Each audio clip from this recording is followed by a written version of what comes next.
Welcome back. And to start things off, we have a nice jolly picture of Eleanor Ostrom here to brighten up our day. So let's start with a recap of Ostrom's design principles and think about how they might apply at the global level. Um, and just to be clear, what Ostrom really means by design principles is those factors that are elements or conditions that help account for the success of particular institutions in providing either global common pool resources or the global public good in question. So these are factors that affect the probability of long-term survival of an institution. And again, terminology is important here because Ostrom's institutions aren't necessarily the things that we think of as institutions. You know, they don't have to be legal entities that have physical headquarters in New York or Geneva. They can be more informal agreements, or even just merely norms or informal rules. So, these institutions, as Ostrom calls them, they simply signify the arrangements that regulate actors' behaviour in the presence of a global public good. Now, there are lots of criticisms of the design principles themselves in the literature, and these equally apply at the global level too. So, thinking about their incompleteness and I guess their ontological persuasion. And I'm going to pick up on that latter point in the next video. But if you're interested in unpicking the principles themselves, I've put a paper by Aaron Agrawal in the on the reading list, so you might want to check that out. And it does apply to sort of the small scale stuff, but you can think about how those criticisms apply at the global level too. But without further ado, let's look at the main design principles, of which there are 8, and you'll find other versions of this, but I'm sticking to the 8 principles that you'll find most frequently in Ostrom's writing. So here we go. The first, we've got clearly defined boundaries. So we're thinking about whether this whether this might be possible at the global level. So this relates not only to the commons itself, but to the actors who have rights to withdraw from it.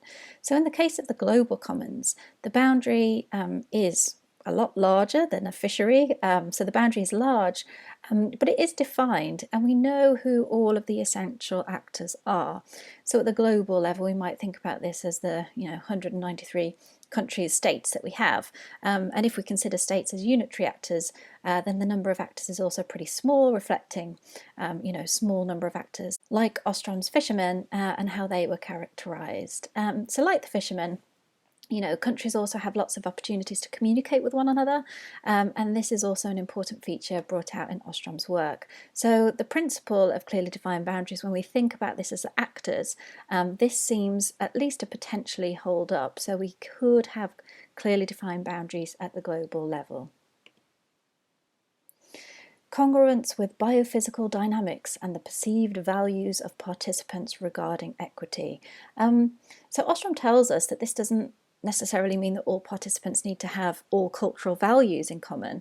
It just means that all participants share a commitment to resolving what they see to be a common problem. So, if we apply this to the climate change case, if climate change is seen across the world as a global bad, it seems that this principle would also stack up. Of course, we might find it more difficult to justify or make that claim if the US election result had been different, but at least in principle, we can think about sort of the types of things that global public goods try to address. If we see that there is sort of commonality in the way that those global bads are perceived, then this second principle also, at least potentially, stacks up at the global level. Thirdly, we have collective choice arrangements, and where most states affected by the rules can actually participate in modifying them. And in an ideal view of things, this is in essence really what an international treaty is about. And so again, kind of collective choice arrangements where the people, the actors involved, and that are affected by these institutions or rules, norms, they can have a say in actually modifying them. So yeah, collective choice arrangements are possible at the global level. Monitoring. Again, monitoring, and again, I'm just kind of using the climate change example, but you could think about how this might relate to other types of global public goods. Monitoring is possible at the international level or the global level. We can monitor greenhouse gas emissions either technologically or bureaucratically, and you can kind of think about NGOs and civil society as playing a role in monitoring here too. Graduated sanctions. Now this is where things get a bit tricky. So how might this work? And remember, graduated sanctions means it's not just, you get caught and you get told off. It's about different stages of that telling off, if you like. So, at the global level, we can think about states being named and shamed. Does it incur some kind of reputation loss? Sort of at the more extreme end, does it require some kind of reparations? States do interact all the time, so the graduatedness in graduated sanctions is possible, but this is the one design principle that probably needs the most creative implementation. But still, graduated sanctions are, they're not impossible to implement at the global level. So the conditions for graduated sanctions are at least possible. Conflict resolution mechanisms, think UN committees. And finally, 7 and 8, recognition of the rights to organise and nested enterprise. Well, there's no real reason why this isn't possible at the global level too. So, there are lots of reasons to think that in theory what we have at the global level are ripe conditions that make global voluntary collective arrangements possible. And Ostrom herself was pretty optimistic about the kind of scale-up ability of the principles. I've put a chapter that Ostrom has written on this, and obviously others disagree for similar reasons to sort of the design principles at the smaller scale, but at least for now, let's stick with the argument that voluntary collective arrangements at the global level are possible, and we do see them in practice as international treaties. There's no world government. The countries or states do opt into these collective arrangements as treaties. So if we take that as the basis of our sort of argument for now, this sort of possibility that voluntary cooperation is possible, or voluntary collective arrangements at the global level are possible. So what is it about the design principles that generate the incentives necessary for countries in this case to voluntarily cooperate? So what's the mechanism and how does it relate to the standard theory of global collective action? So this really gets down to Ostrom's main contribution to thinking about the collective action problem. So she said that, we've got these various features of the objective context, so these design principles, which we could think of as the context. And it's whether the context seems to match up with the design principles, it is then possible for actors to develop norms of reciprocity, difficult to say, and trust. So key to the story here is the extent to which these conditions can really foster the development of norms of trust, reciprocity. And these are themselves the institutions in the Ostrom view of things. Now, this implies something quite different from the way we've conceptualised state behaviour so far, and we're kind of returning to ideas from week 1 a little bit. So what Ostrom is saying is that actor rationality is about more than just outcome utility. So actors have a sort of latent reciprocity and trust utility, and if these conditions are right, this sort of utility gets switched on, if you like. And like in week 1, when we sort of make these refinements to the utility function, we can actually change the payoffs of the game. And so this is how these things are linking together. So given this development or facilitation of norms of trust and reciprocity, we can actually change the payoffs in the standard game. Now, Ostrom doesn't say that the free riding never happens, but in the presence of the right conditions, the design principles, if these conditions are right, and that norms of trust and reciprocity can be facilitated, then cooperation is possible. I'm not going to go into the formalities of the sort of psychological view of things, but if you're interested in how rational choice is dealt with reciprocity, there's lots of stuff on Rabin's theory of reciprocity, so you can ask me about that if you're interested. But let's have a look at what happens when the context does allow to foster these types of trust and norms. So again, this is really the important component of Ostrom's idea. It's how these design principles can foster these types of institutions, these norms of trust and reciprocity. So let's have a look at the technical analytical framework and see what happens to the payoffs when and kind of what is the rational thing for a state to do in the presence of these norms. So what's happened here is that we've modified the payoffs in the climate change mitigation game for trust and reciprocity. So the utilities here are representing both material payoffs as well as a kind of kindness utility, which can be positive or negative. And here it's our new parameter k. So to keep things simple, what we're saying here is that if a country knows that a cooperative norm exists, going against that norm by not mitigating when others do incurs a kind of kindness or trust penalty. So if we work through the payoffs, these modified payoffs in the game, what we have now is we've got two Nash equilibria. And what we're talking about with Nash, remember, is a situation where neither player has an incentive to deviate. So let's say both countries declare that they're going to cooperate and mitigate climate change.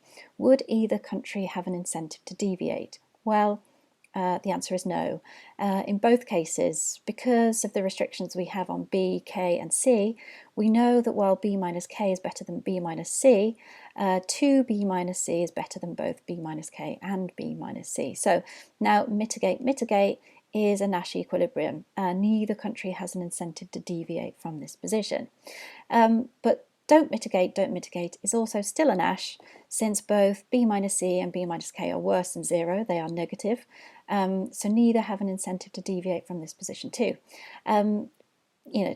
This is just an aside and, a by the way sort of thing, but for those that haven't done Econ 2, really don't worry about the matrix here. It's the intuition that's the most important thing. What's happening when we add trust and reciprocity to the mix in terms of the outcomes of the game. So the main takeaway is that when we add these things, when we add trust and reciprocity to the mix, we're no longer in a prisoner's dilemma situation. A mutual cooperation with both countries mitigating is now a viable solution when we think about this in strategic terms. So the game changes from a prisoner's dilemma to a coordination game. What we want to do is coordinate countries to this sort of more efficient solution.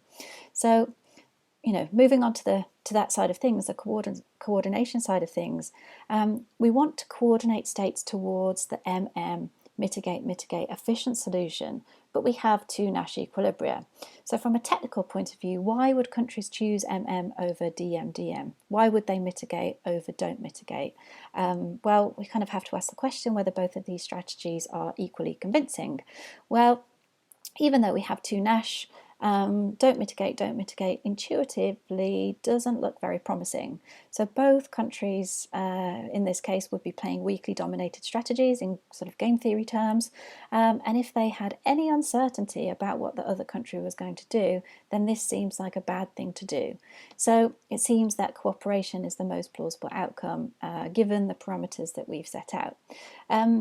So this is really the logic, the sort of game theoretic logic that explains what's going on when the conditions are right, and under these conditions, when the design principles are all present, there is a higher chance of norms of trust and reciprocity being fostered, which then shifts the game from being a prisoner's dilemma to a coordination game. So this is sort of how Ostrom's ideas, the design principles, thinking about, well, if these are the types of factors, if these are the things that kind of create the opportunity to facilitate norms of trust and reciprocity, then there is at least potential that we don't end up in the sort of Hardin's tragedy of the commons. We actually can see instances where cooperation is a viable option. This might look familiar in the sort of game theory logic of things, But Ostrom's way of viewing cooperation, it is fairly radical departure from the usual way economists look at solving global public goods dilemmas, like climate change mitigation. Now, there's a lot of literature in the economics of climate change that looks at ways to curb the free riding problem with, kind of so-called carrots and sticks, really incentives and penalties. Whether this is through stricter and more enforceable sanctions, or perhaps trying to make the costs of not mitigating more salient in the minds of states, so to speak. And this relates to Scott Barrett's work on tipping points. And I've put some additional notes on some of these big ideas in the economics of climate change in the next section. But in all of these cases, the analytical logic is the same. So the problem to be solved is moving the game from being a prisoner's dilemma to a coordination game. But what this entails for Ostrom is quite different to what I call the standard view of things, because here, Ostrom says herself that designing institutions to force or nudge entirely self-interested states to achieve better outcomes. This view of things doesn't really fit with the evidence that Ostrom has gathered over her career, and that sort of the focus, according to Ostrom, should be that a core goal of public policy and global public policy should be really to facilitate the development of institutions that bring out the best in humans. So the problem to be solved is really, how do we bring about the conditions which foster norms of trust and reciprocity? And it is these norms themselves that are the coordinating vehicle. So this is not really about carrots and sticks. It's about fostering these conditions.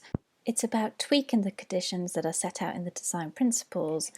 So for instance, if we think about sanctions, we might have sanctions, but have all the actors had some say in what those sanctions should look like?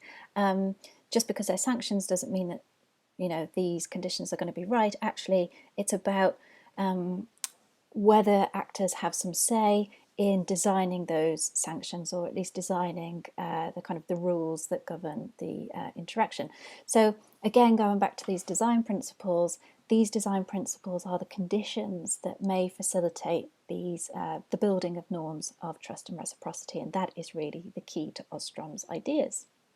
But Ostrom is also pretty sceptical that this can be done at the global level alone. And I have a quote here from her. So in her own words, "We need to ask how diverse polycentric institutions help or hinder the innovativeness, learning, adapting, trustworthiness, levels of cooperation of participants, and the achievement of more effective, equitable, and sustainable outcomes at multiple scales."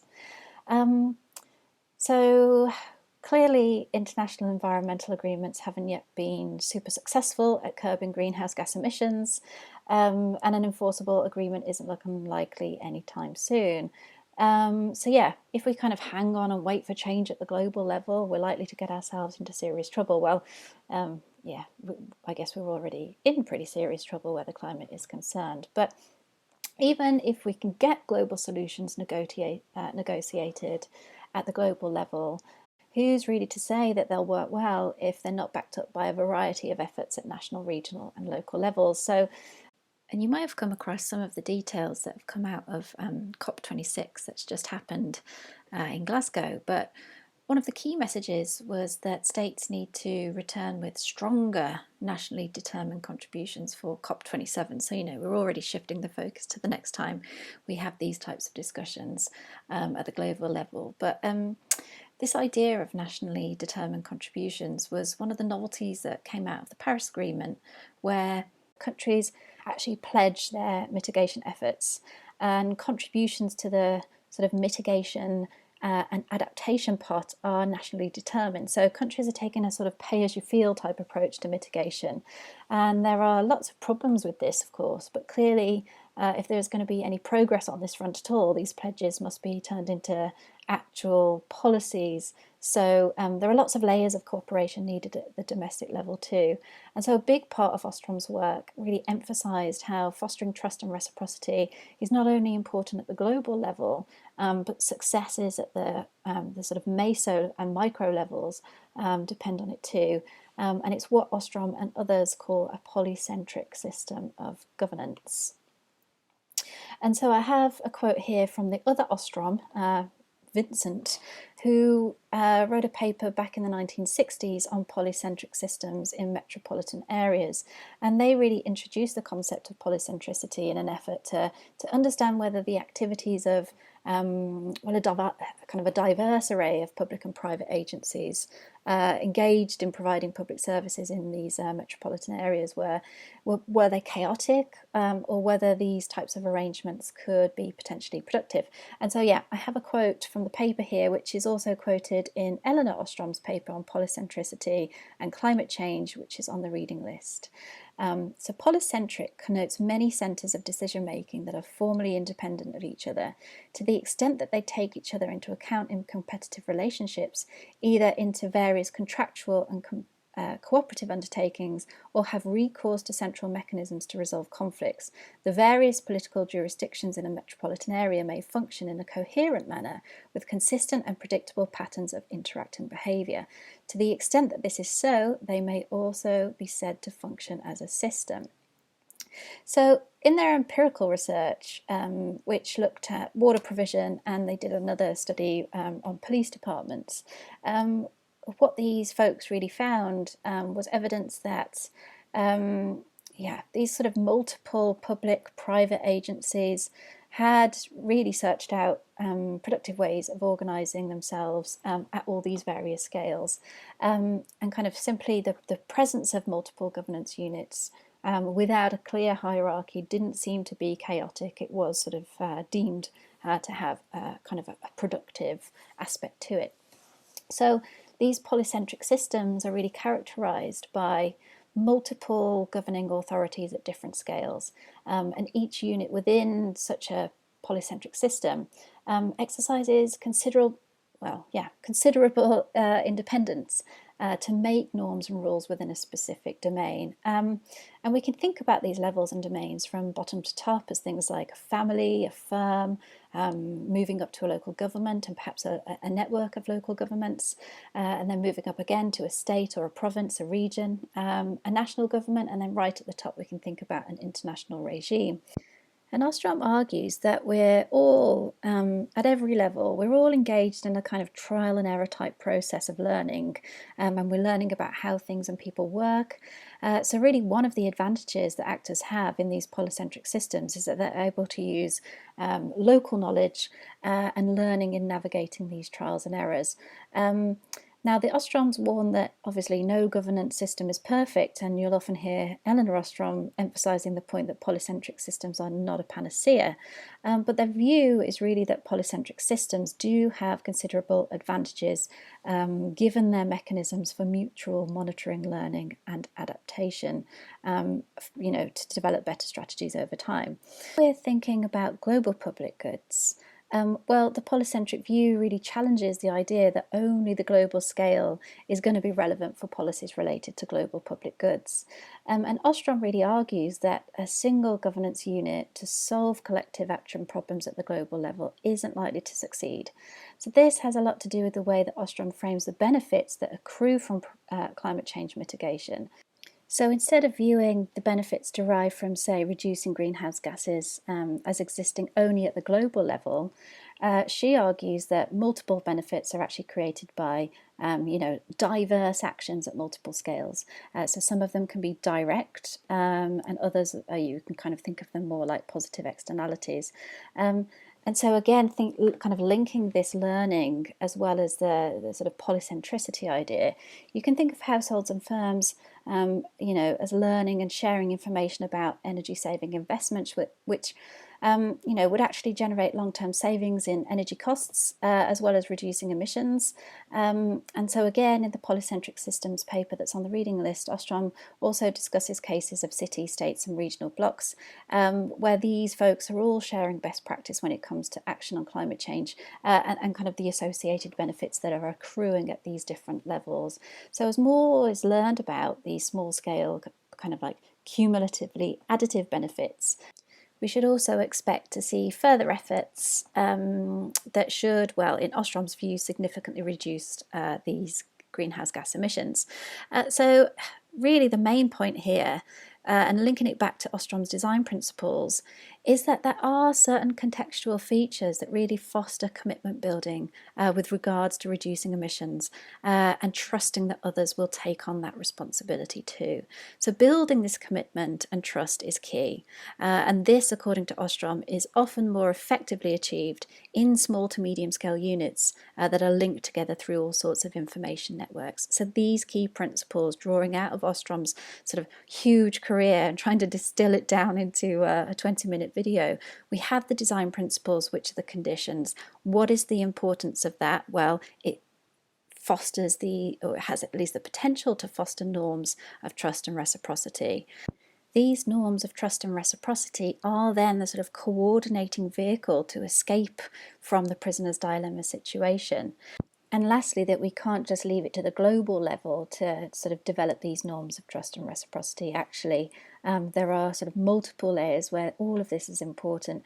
And if we're going to deal with the provision of global public goods like climate change, then we need to think about ways to build this trust and reciprocity, or norms of trust and reciprocity, at these different levels: small scale, medium scale, and the global level. And as I mentioned, this is really quite a departure from what we might think is a standard economic view of things. But before we wrap up this section, I just want to reflect a little bit on Ostrom's legacy for our understanding of collective action in general and for collective action on global public goods in particular. Because while, yes, it is a bit of a departure from the standard view of looking at things, I think it still raises some tricky issues. And these tricky issues are going to be what we'll look at in the rest of this lecture.